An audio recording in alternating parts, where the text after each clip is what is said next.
jelas pada saya dan juga berdasarkan pengalaman yang ada sekarang, we must have this really very efficient contractor yang experience.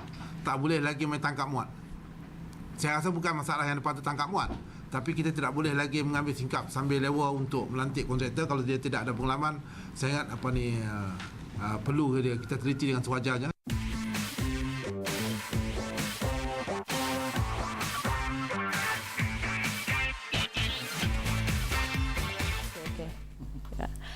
Assalamualaikum dan selamat malam. Anda bersama dengan saya Izzah Izlan dalam agenda Awani malam ini di Astro Awani, dan topik kita adalah pengurusan sisa pepejal yang sistematik. Dan kenapa kita bincangkan topik ini? Pada 20 Disember 2013 yang lalu, kita dikejutkan dengan berita mengenai lebih kurang 2,000 tan sampah yang dibiarkan berlonggokkan sampah di atas jalan MR2 berdekatan dengan Kepung, dan ini sememangnya sesuatu yang tidak menyenangkan, dan kita nak ambil serius perkara ini dan kita nak bincangkan bukan saja dari segi mengapa ia berlaku, tapi juga dari segi mentaliti consumer ataupun mentaliti pengguna yang membuang sampah, iaitu anda dan juga saya, dan juga bagaimana ia di peringkat koperasi ataupun institusi. Dan bersama dengan saya malam ini, saya tak kesorangan, ialah perunding pengurusan sisa pepejal daripada Universiti Malaya, iaitu Jaren Keng. Selamat datang, Jaren. Okay, terima kasih. Ya, terima kasih bersama dengan Asrani dan bersama dengan saya untuk malam ni. Baiklah, Jaren. Apa perasaan Jaren ataupun apa pendapat Jaren masa Jaren dapat tahu mengenai berita tentang longgokan sampah di MR2 hari itu? In my opinion, I think it's because of ever increasing of solid waste in generation in the Klang Valley. Because of Malaysia, we are getting more rapidly developed, so we generate more waste. Become wealthy, we generate more waste. So I think the transportation problem is they cannot cope with the high generation of waste, and because of maybe the parts they are quite old, they need to maintain. Jadi, adakah Jaren terkejut ataupun ini sebenarnya salah satu antara banyak kes yang berlaku di Malaysia?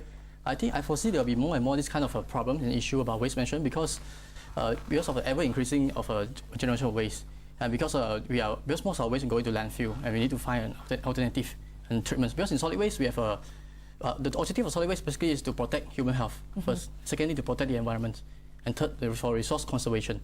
Currently in Malaysia we are still on the protect human health, which is more important than collection. We have to collect our waste and need to dispose properly. And now, like other countries, when become more developed, we have to find solutions to protect the environment and also for resource conservation. That's why we need to have a landfill diversion to achieve a treatment, landfill diversion for treatment and recovery. So similar, like for example, the transportation is just a compaction. Compact will go to a Bukit Daga sanitary landfill for disposal, and it's still a least preferred method. Because in waste we have a hierarchy. You need to go for the 3R: reduce, reuse, recycle, then treatment, composting before you go to disposal. So Malaysia, our waste is still 90% going to landfill, and this is a serious problem. Because as we become more developed, we have more and more waste. Yeah, which I would like to come to that question. Yes. Actually, how much waste do we have here in Malaysia per day? Per day. Okay, for municipal solid waste, means the waste from household, domestic waste, of commercial area and public institution area, is around 30,000 ton from the latest news. Wow. 30,000 ton. 30,000 30 ton. million kilogram. Yeah. What do we throw away, right? So much. Yeah. Okay, so I'm sure there are policies and there are drafts or there are procedures, standard operating procedures when it comes to waste management. Can you share with us some of the policies that we have here in Malaysia? Sure. Okay, actually for waste management, there are categories. The fundamental category waste is a hazardous and non-hazardous waste. In Malaysia, the hazardous waste is quite well managed by DOE. Hazardous waste is hazardous waste. For example, like all the chemicals, toxic waste, okay, battery, sharp things. Not recycled. Right. Clinical waste also considered hazardous waste. It's around 4,000 ton per day. Okay. It's well managed by DOE since the 1980s, I think. Okay. So the hazardous waste is well managed, but the non-hazardous waste is a problem because before the Solid Waste and Public Cleansing Management Act 2007, this solid waste management is under the state government. Under sanitation, it's a shared method under federal constitution, under state and under local authority. So the different local authority have different bylaw to manage the waste. Basically, just to remove the waste, remove the refuse for some safe. Oh, so you mean the way waste is managed in KL is different by the way waste is managed in Johor, for example? Yeah, before the act was established. Before the act was established in 2007. Yes. Okay. So after the act. Before that, there were 296 dump sites. Basically, dump site, only several sanitary landfill. Open dump site and landfill is different. Okay, dump site is basically just dump there. There's no control, no liner, no Where are the closure. open dump sites that we have here in Malaysia? Oh, a lot. A lot, More, okay. Every municipal council got a dump site. Okay. So since the establishment of the Industrial Act, government tried to close down, I think, 90 over dump site and introduce more than 10 sanitary landfill.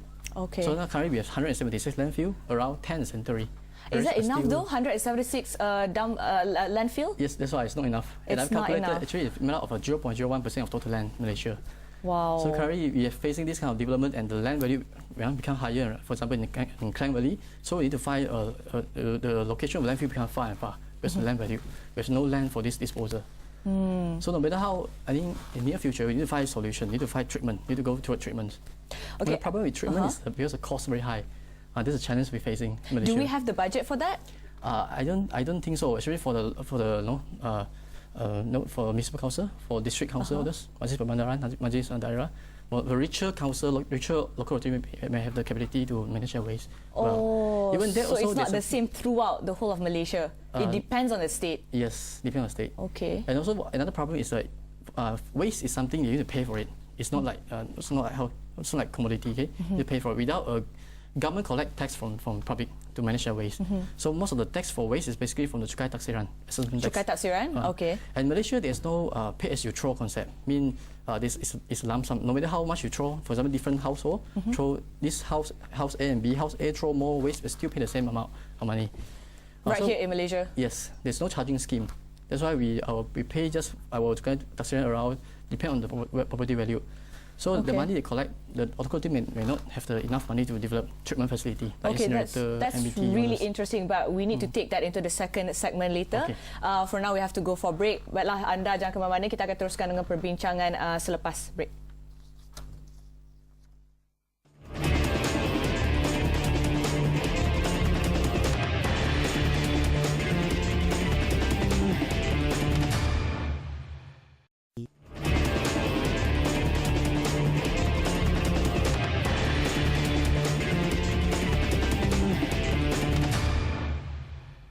Baiklah, anda masih lagi menonton Agenda Awal ini bersama dengan saya, Iza Izlan, dan juga tetamu saya pada hari ini, Jaren Kang daripada Universiti Malaya. Dan sebelum kita teruskan dengan perbincangan kita yang semakin hangat ni, kita lihat dulu apa yang menarik di sosial media bersama dengan kawan saya di luar sana. Hilal Azmi, silakan. Baik, Iza, terima kasih. Dan bila kita bercakap tentang pengurusan sisa ni, kita perlu mencari alternatif baru berbanding dengan pengurusan sisa sedia ada. Dan antara perkara menarik yang boleh saya kongsikan kepada Iza dan juga untuk agenda awal ni malam ini, kita ada 3 idea pengurusan sisa yang boleh kita katakan sebagai kreatif dan juga alternatif. Yang pertamanya ialah berkenaan dengan kita guna semula sisa untuk tanaman, terutamanya botol-botol minuman yang boleh kita gunakan sebagai pasu untuk tanaman pokok, di mana ada satu idea ini telah mewujudkan satu taman yang bersifat menegak, yang mana ia menanam banyak pokok di situ dan semua pasu di situ adalah digunakan menggunakan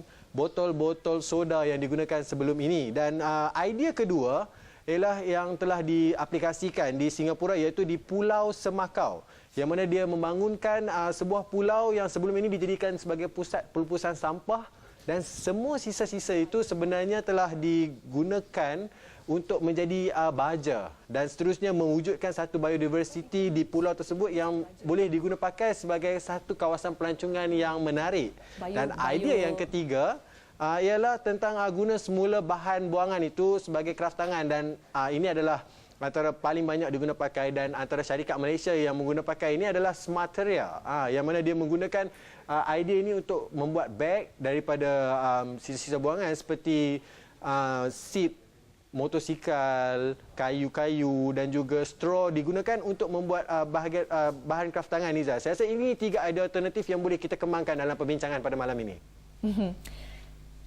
Baiklah, terima kasih Hilal. Sangat menarik idea-idea alternatif tu dan kita akan teruskan dengan perbincangan meneruskan daripada apa idea-idea Hilal tadi tu. Jaren, ada banyak kaedah ataupun methods yang digunakan untuk menguruskan sisa pembuangan sampah ni. Boleh kongsikan sikit dengan kami dan juga penonton? Okay, boleh. Okay, about actually solid waste management is that's what I call integrated waste management. Okay, integrated waste. There's no one size fit all solution for waste. Mean landfill cannot be the sole solution. Recycling cannot be the only solution. You need the integrated. Integrated means you need recycling, you You need to have a thermal treatment, like incinerator. You need to have biological treatment, like composting, anaerobic digestion. Also, you need landfill. You need all these So integrated. a few methods all together at the same time. Yes. Okay. But of course, you always want to reduce the burden to landfill. Increase the landfill diversion toward recycling, toward thermal treatment and biological treatment. In Malaysia, we still 90% landfill. So now what we government trying to do is to divert waste from that landfill, I believe. And all this come with a cost. This actually is a cost. And we come with a cost, people have to pay more for waste. So this cost comes from the tax that people pay actually, Yes. right? Okay, so is there a body or an institution that is focused on doing this waste management strategy and stuff like that? Yes, in Malaysia, since the introduction of the Solid Waste and Public Cleansing Management Act, there's two government agency, federal government agency, called National Solid Waste Management Department and National Solid Waste Management Corporation, I think. Yeah. One is a policymaker and another is enforcement and monitoring. Okay, so how is it the waste management in Malaysia as compared to other countries in the world? I know, places like probably Kathmandu, as far as I'm concerned, they're not at par with at least Malaysia. But places like Canada and Stockholm, they have like a better waste management system. So maybe you can share with us some of the goods and the bads of waste management in the world. I'll share with you about Europe. Europe is one of the lot of country there that have limited land, so they're always looking for treatment solution, landfill diversion solution. So what they do there is always they have a pay-as-you-throw concept, where they encourage the separation at source. So when you separate your waste, then for example, you separate your food waste can go to treatments for anaerobic digestion. You separate your recyclables, go for recycling. So how they encourage is they charge the residual waste. We call the waste that cannot recycle, cannot be burned, and cannot be recycled and cannot be biologically. So what they do is, for example, they have a separate collection. 1 week, let's say 3 times. Maybe the first day is for recyclables, second day is for food waste, second time, third time is for residual waste. So they will charge the residual waste. So people will separate the food waste and the recyclables, which is not charged. So in a way, people try to use less of those non-recyclable items. Yes, they try to separate the waste, the recyclable out, so that the residual waste, really have to be burned or go to landfill. So by doing so, they will achieve a high recycling rate. But no matter how you separate your waste, the recycling rate, the highest around 40%. For example, in Germany now, the highest, around 35 to 40%. The other 30-40% is biological treatment, composting and irrigation, and the rest is incinerator, 20% incineration. Okay, so is Malaysia actually moving towards that? Are we even close to that? That's why at this juncture, at the moment, this what Malaysia, we are at a juncture that we have to move toward landfill diversion, or we could end up with a lot of issue. For example, like transportation, that kind of issue, or landfill issue, dump site, kind of pollution. And so when, for example, and actually what we have facing the biggest problem now is organic fraction. Because actually recycling in Malaysia is quite happening because driven by economic. People can buy and sell orange paper, all those. Now left over, our waste is mostly organic fraction, around 50-60%. And this organic fraction is the one that causes all the problem. For example, do you know why our waste is so smelly? Because of the food. Yes, the food waste, exactly. Food waste, okay. Caused by your house, or the leachate caused by the food. Yeah, people call it the trash juice, right? Yes, the leachate. Yeah, leachate, okay. Yes, So that's the scientific term. Yes. Okay, so basically, is it also caused by the weather that we have here in Malaysia? Exactly. When you have been outside raining, then all the water go into our rubbish and become very bad. And also, this food waste is the one that causes climate change. When disposed in landfill, in an anaerobic condition, it will emit the methane gas, CH4. Okay. Which is 22 times more potent than carbon dioxide as a climate gas. As a global warming, greenhouse gases contribute to climate change. So mostly from the landfills, that actually affects the climate change? Yes, mostly from the landfill, the methane gas you can see. Wow. Actually, according to research, I think around 20-30% of the total methane emission in the world is attributed by this waste sector and from this landfill, and basically because of food waste. So I think Malaysia, at this moment, we really need some biological treatment, like composting and anaerobic digestion, to harness this biogas from the food waste.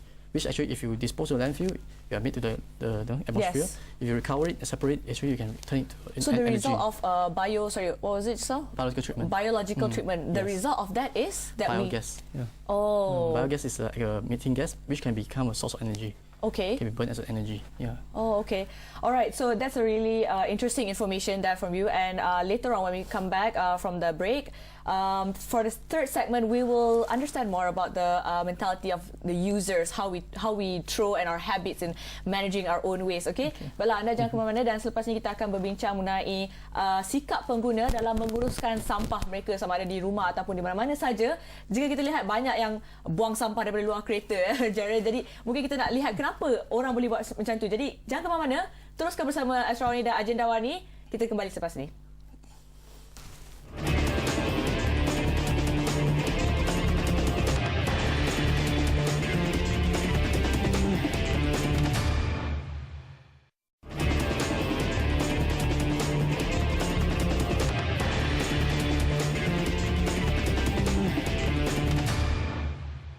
Bertemu kembali, anda masih lagi bersama dengan saya Iza Izlan dalam Agenda Awani, dan topik kita hari ini pengurusan sisa pepejal sistematik bersama tetamu saya, perunding pengurusan sisa pepejal itu Jaren Kang. Okey, baiklah Jaren, kita teruskan dengan perbincangan kita tadi. Kita nak cakap tentang pengguna pula sekarang ni. Kita dah tahu sedikit sebanyak tentang polisi dan standard prosedur kepada pengurusan sampah di Malaysia dan juga di negara lain. Okey, kita nak cakap pasal pengguna. Bagaimana mentaliti ataupun tahap pemikiran pengguna sekarang ini untuk pengurusan sampah mereka? Adakah mereka di tahap yang baik di mana mereka pandai mengurus, okey, jangan buang sampah sampai ada nampak tong sampah baru buang sampah, atau bagaimana? Yeah, in my opinion, I think Malaysian, our perception of waste is very negative. Actually, very negative. You always see waste like sampah masyarakat. You know, waste is something very negative, something dirty and all this. So actually, you should change this kind of perception. It's not, the sector cannot develop, the waste sector. For example, you still have littering, illegal dumping, still a lot of illegal dumping, and people refuse to pay for waste. Yeah. And they just throw like that, you know. That's a challenge. For example, our awareness on waste is still very low, and that's why perception is very important. For example, in Europe, people pay a lot for waste. For example, as I know, in Austria, for example, one household pay around €500 For their waste collection and management, everything. €500 is equivalent to around 2,000 ringgit per year. Wow. Imagine that. Malaysia pay just 200 and we complain already. Currently, the way we think is that we don't care about our trash, right? And why is this actually? Education, lack of I awareness? think not just education, I think it's a culture. Okay. Our Asian culture. Culture is one part, another is education. When you But say culture, what do you mean? maybe in Asian or Western culture, for us, waste is something negative, no value. Actually, waste is not no value, something without value. For example, waste is something with no value. But actually, it's not without value. If you separate, there's value. Recyclable, like food waste, for example, you separate, you can compost, all these things. Actually, that's very interesting. Yeah, I think when I think back, I think I agree with you that people think that everything that is called sampah is really sampah, that you cannot recycle, you cannot do anything with it anymore, just throw away. Yes, actually it's not true. And once it's off your hand, once you throw the trash, it's no longer of any value. You don't care how it happens, who pick it up, what happens to the during the factory or whatever, right? Yes. Okay, so how can we change this mentality actually, Jaren? That's why I should start from young. For example, when I ask a lot of students, even university students, we ask them where you throw your rubbish. Do you know where the rubbish rubbish truck collect your waste? Do you know where it's end up? I think even university, many people do not know. You ask people, I think more than 90% don't know where is their waste. Yeah, they just throw it somewhere that is uninhabited, you know. And this kind of perception to change, and you have to start from young. And you talk about start from young, you need to have a teacher teaching that can inculcate that kind of thinking and perception. So it starts from home and at school to give this awareness to kids, and also then when they grow up, so that they practice. Separate their waste and also recycling methods. Yes, okay, all kind of waste got value. Even like residual waste, you can burn and convert it to energy. Yeah, so if you separate, everything got value. Okay, but at a consumer level, are we allowed to do that? I don't think so, right? I don't think we have enough knowledge to do that. Yeah, I think the Malaysian, generally, our knowledge on waste is still very lagging behind, even compared to our neighbouring country. But still 90% going to landfill, and we have to do something on it. I think recycling in Malaysia is quite okay because they have value. For example, I can sell my pepper, I can sell my newspaper, my aluminum tin, my plastic can sell for like 50 cents per kilogram. So people do it not really, in my opinion, in my personal opinion. I don't think they do it because of environment. They do it more for some economic benefit. In my opinion. Because when they sell the old newspapers, they get some money from there. Okay. And this kind of carrot kind of thinking cannot be inculcated. You have to look at more on the stick and more on the real awareness. They really do it because of their awareness and their behavior. Okay. This is very important. Jaren, I have a confession. Like even for myself, I'm not very, I'm not very efficient when it comes to managing my own waste, because when it comes to my mind that I have to throw, and I feel so lazy to just like separate, paper and plastic, especially in a public place where there's no clear paper, plastic, or whatever else. So you just throw everything into one trash can. So I feel quite lazy, and I feel that it requires a lot of effort for me to separate things. So how can you make this accessible to people? People like me, people like everyone else. Actually, separation and source is the most important concept in waste management, but then it's actually the most difficult and most challenging. Even Europe, they also cannot separate 100%. For example, they collect food waste. They don't really collect food waste, they collect kitchen waste. To separate it 100% is not possible, to be honest with you. But at least with separate collection. That's what you asked me is how to encourage the kind of separation with separate collection. For example, Monday we collect recyclables. When you have separate collection, people will slowly adapt to that kind of separation. And also charging scheme. But now we need a market-based instrument, economic instrument, in which, for example, charging scheme. But I'm sure it'll create a lot of riots. Yeah, initially in Germany, for example, in the 1990s also, when the government began to charge people demo, they keep protesting. But after like 4 or 5 years, when people are more accustomed to it, they will accept it. Yeah, maybe we should try that. I like the idea that we should try the scheduling Monday for plastics, Tuesday for food waste and stuff like that, and as well as charging a little bit for a better waste management, right? Okay, so we want to talk about the institutions in Malaysia, for example. How can they? Because I know that DG has a very high sustainability. The office building itself is very sustainable, using solar system and using recycling items. So what can bigger corporations do in terms of managing waste? What can bigger corporate? I think you mean CSR, that's right. I think corporate what can do is can create awareness. Awareness. At the end, still solid waste is something in public. It's a public good. Government still have a role to play. Corporate what you can do is maybe create the kind of awareness, about waste. What is waste management? But waste management is not something like that's why I call waste management.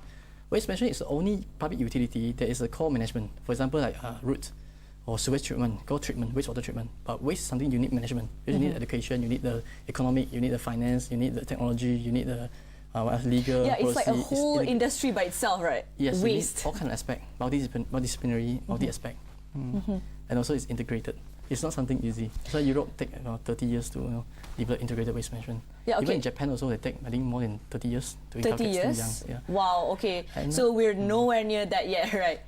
We are just at the beginning maybe. In Japan, for example, in the 1970s, they start to have solid waste and public cleansing act. So we are around 30 years.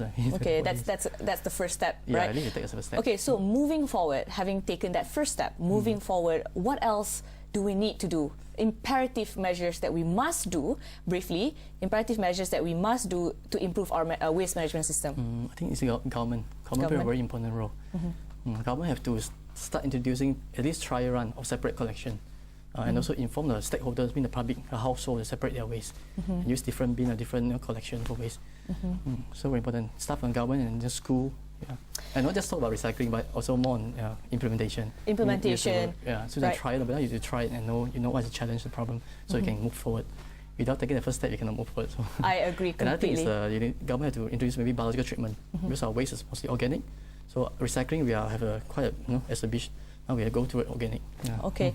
All right. Thank you so much, Jaren, for having said all your opinions and your knowledge and everything. It was a pleasure to have you here in the studio. Okay, baiklah tuan-tuan dan puan, itu dia tadi Jaren Kang, Perunding Pengurusan Sistem Pepejal daripada Universiti Malaya, membincangkan topik mengenai pengurusan sistem pepejal sistematik. Dan itu saja untuk episod Agenda Awani untuk kali ini. Teruskan menonton Astro Awani saluran 501 dan jangan lupa lontarkan pandangan dan berikan pendapat anda di Facebook dan Twitter Astro Awani @501 Awani ataupun @501 Awani, dan boleh juga untuk berita-berita terkini boleh terus saja layari website www.astroawani.com.my, dan saya adalah Iza Izlan bersama dengan anda tadi untuk Agenda Awani. Teruskan menonton Astro Awani. Jumpa lagi.